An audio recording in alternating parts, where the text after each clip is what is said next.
Well, this was a real pile of shit. Let's rank this film on the Cageometer. Vince, where does this brilliant film, Dog Eat Dog, rate on your Cageometer, both movie and Nicolas Cage's performance? Okay, before I say this, I didn't hate this movie. I thought it was a fun, dumb movie. It's not great, not even good, but I didn't hate it. Like I told you guys earlier, like it went by fast. I wasn't sitting there watching the timer on it, waiting for it to end. It was just so crazy. But I mean, if like being honest about the story and all that stuff, like I gotta give it a 4. It was just all over the place. It just didn't make any sense. So if you're talking about like story alone, it deserves a 4. I don't know what he was thinking, and now knowing that they just started making shit up towards the end of the movie and like ditching the original screenplay for shit that just didn't make sense, he gets a 4. I'm sorry, man. Like you're better than that. As a director, you should know that the word on the page is God's word. Yeah. But I mean, I really did enjoy it. Like I thought it was a fun, stupid movie, and it was not funny intentionally to me. It was funny because it was just, there were some moments that were just so awful. Like, I'm sorry, but I did laugh when he was on Sheila's back stabbing the fuck out of her. And when she turned around and she's like, ah, and the blood just squirts out of her throat, I fucking laughed. Not the best time, not like I said before, not the best time to be eating dinner. Let me tell you that first, 10, 15 minutes, because it's just, you sensory overload with everything. But I thought, there were like funny fucking moments in the movie that I really enjoyed. I really enjoyed Willem Dafoe's performance in this. I think that's probably excused my opinion of enjoyment, because I thought he did a really good job, especially when him and Diesel are having those scenes together. I was just so fixated on his performance, and like he was captivating. Sorry, those are the moments I hated the most. Really? I loved it, dude. I loved it. It was so captivating to me. Just like, he was so in that character. It was like, and just like his mannerisms and stuff like that. Like, having unfortunately known some people who have had that type of drug addiction and seen them in that state, it was like fucking spot on. But I'm pretty sure that Willem Dafoe probably has firsthand knowledge of probably what that looks like and feels like. I mean, he snorted that coke pretty professionally, like. but I mean, like, he even found for me, he found a way to bring some sincerity and gain some empathy from his performance, especially when he's talking about wanting to change and all this stuff, right?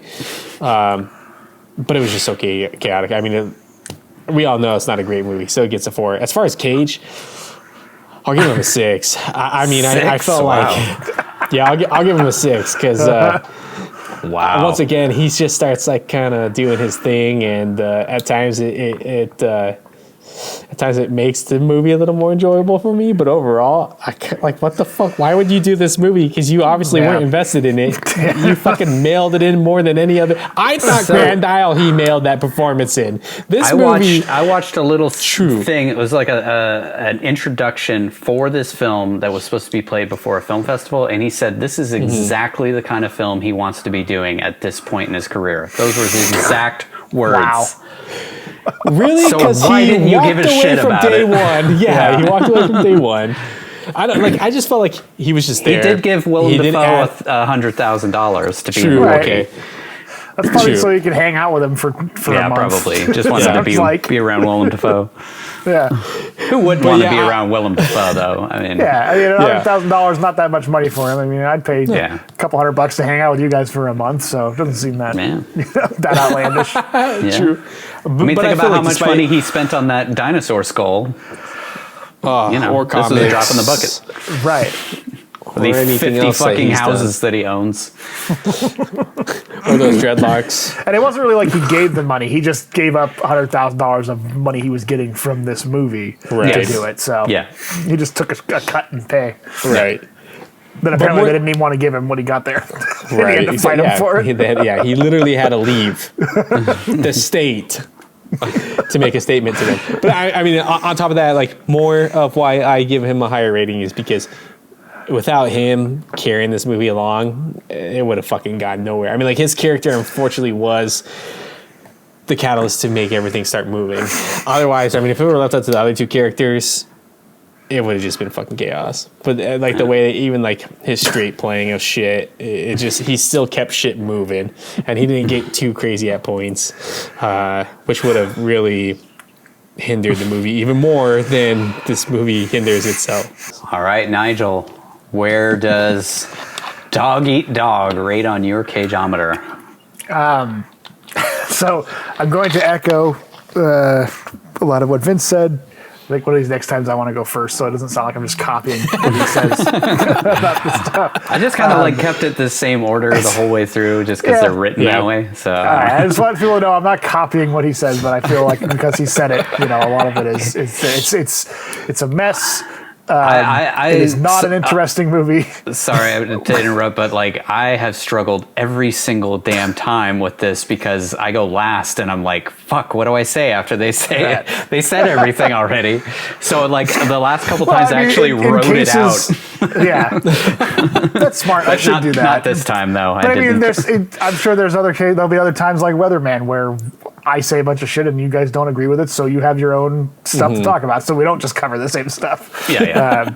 But yeah, so I'm figuring out my rating scale here. The lowest I'll give a movie is 1 out of 10, because a 0 out of 10 would have to not be a movie. It would have to just be, I don't know what. It doesn't rank there. I think like a movie like Birdemic is a 1 out of 10. It just fails on every front while attempting to be a movie. And I would give this movie a 2 out of 10 because I feel like it doesn't fail on every account, but it pretty much fails on most of them. If it wasn't for the performance of Willem Dafoe, who by himself ranks it up to a 3 out of 10, which is my final score of it. It's a terrible movie. His scenes are watchable. He's captivating in a lot of them. He just plays a psychotic drug user really well. I'm glad that they gave the part to him instead of Nicolas Cage, because I think he did a better job with this character than Nicolas Cage would have done. Maybe it's just because we've seen Nicolas Cage be a psycho so many times. I think Willem Dafoe brings a different level of psycho to this character that really made the movie. But yeah, other than that, I mean, and even then, I didn't like everything he did. Like I said, like breaking down and talking to the Mad Dog or Diesel was just so boring and insincere to me. It just was like, okay, we get it. He's crying, but I guess it also kind of matches that addict personality where you have moments of lucidity and you reflect on things, but you're still just so broken you can't pull yourself out of it. In Willem Dafoe's defense, he actually, because of Nick Cage walking off set, had prepared to do that whole scene at the end of shooting. So he had been given 10 pages of dialogue for that whole sequence and had to do it on the first day while not being fully ready to do it. Right. So if you think of it that way, he crushed it. Yeah, which he's a seasoned actor, so it's good that he's professional, despite what was probably not a professional shooting environment for this movie. No, he still not at all. Managed to bring it to that level. So yeah, he made this movie. I guess he's almost like the main character, if you can call him that. Even though Troy's the narrator, and we sort of see everything through his eyes. He sort of takes a backseat to Mad Dog as the eccentric character that everybody sort of orbits around him in it. So I don't really think this movie had a main leading man, but he's the closest thing to it. Yeah. As for Nicolas Cage himself, this was terrible performance by him. I really just felt like you literally could have swapped him with anybody, and it would have been the exact same movie, if not maybe better.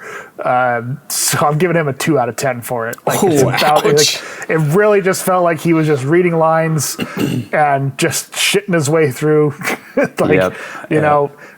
Especially now hearing things like he wanted to do the Humphrey Bogart for no reason. It's like, he can do that in certain movies and it works. He can throw his own spin on things. I just don't think it worked in this movie. It was just, especially since he insisted on it, and it's almost like he strong-armed it at the end because he knew it was his last day and they could only do one take, so he wanted to throw that Humphrey Bogart thing in there, and it ruins that ending even more. It makes the ending just even less coherent.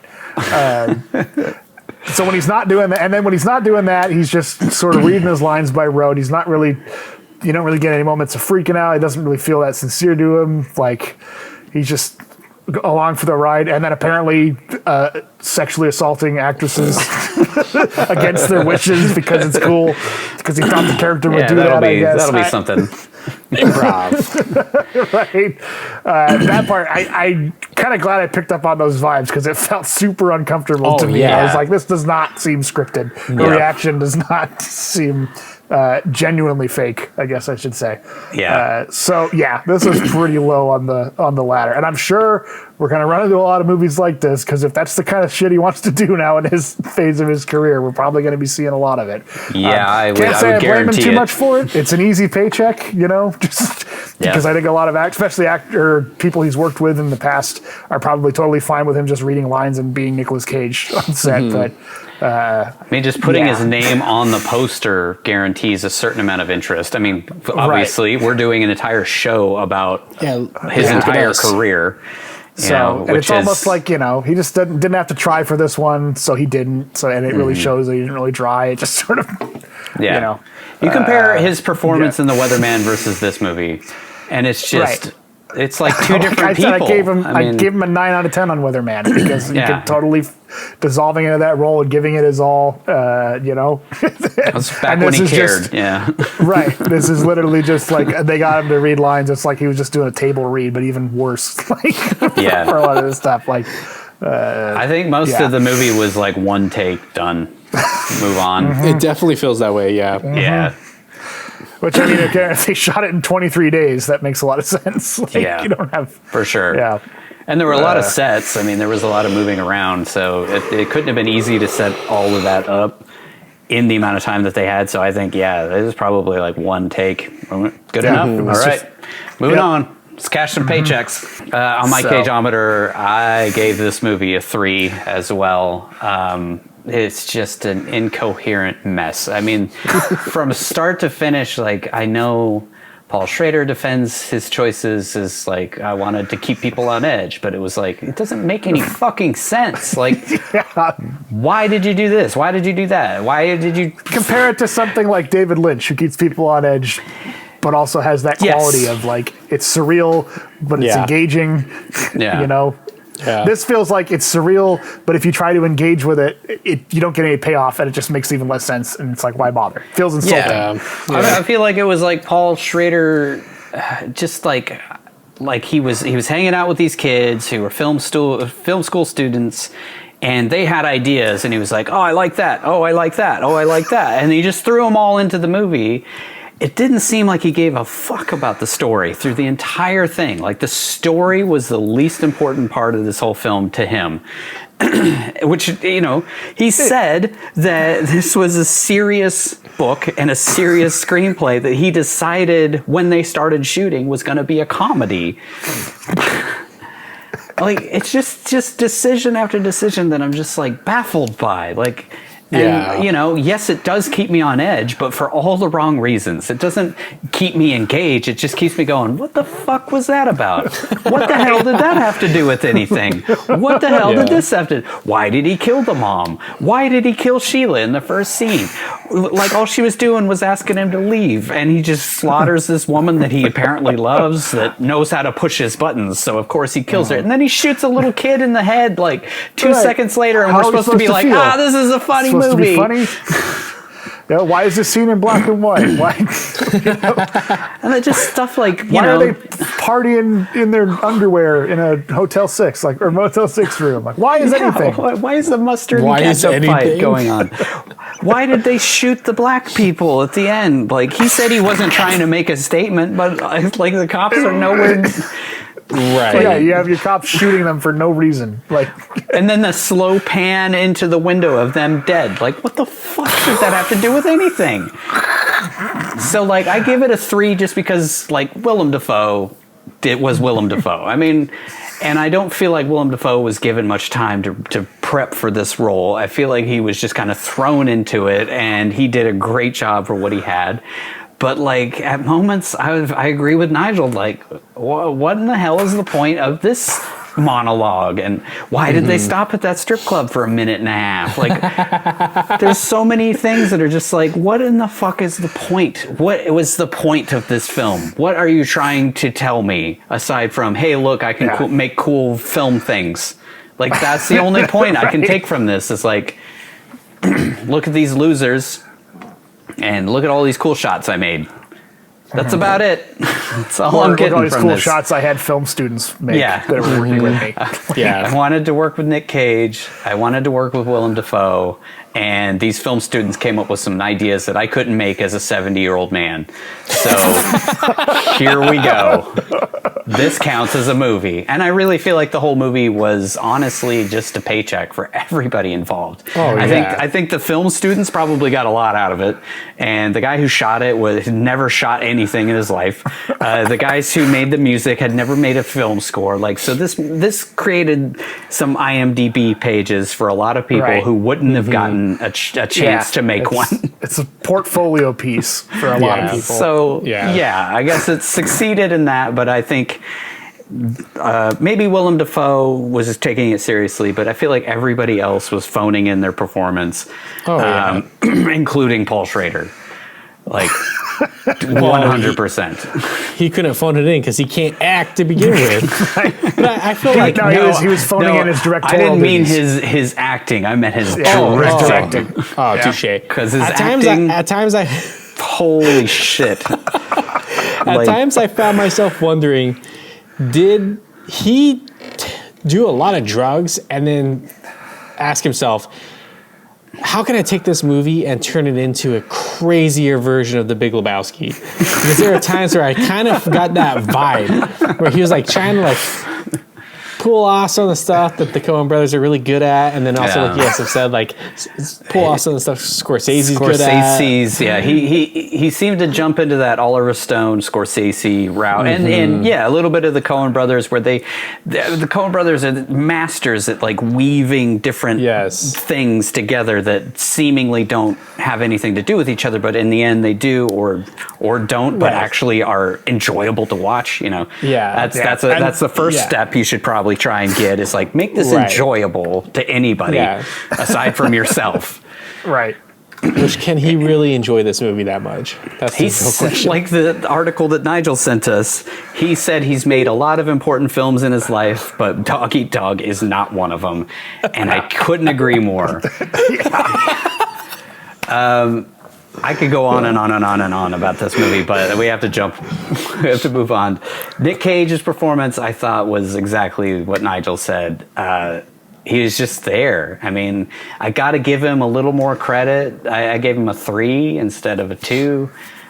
Just because there were moments where I was like, yeah, it's Nick Cage. This is fun. All right. You know, he drew me back in with the take your tits off and smacking that car. And like the Bogart thing was like just so out of fucking left field and didn't make any goddamn sense at all. And hearing the fact that it was his choice and he strong-armed Paul Schrader into making him leave that weird, incoherent mess into the film.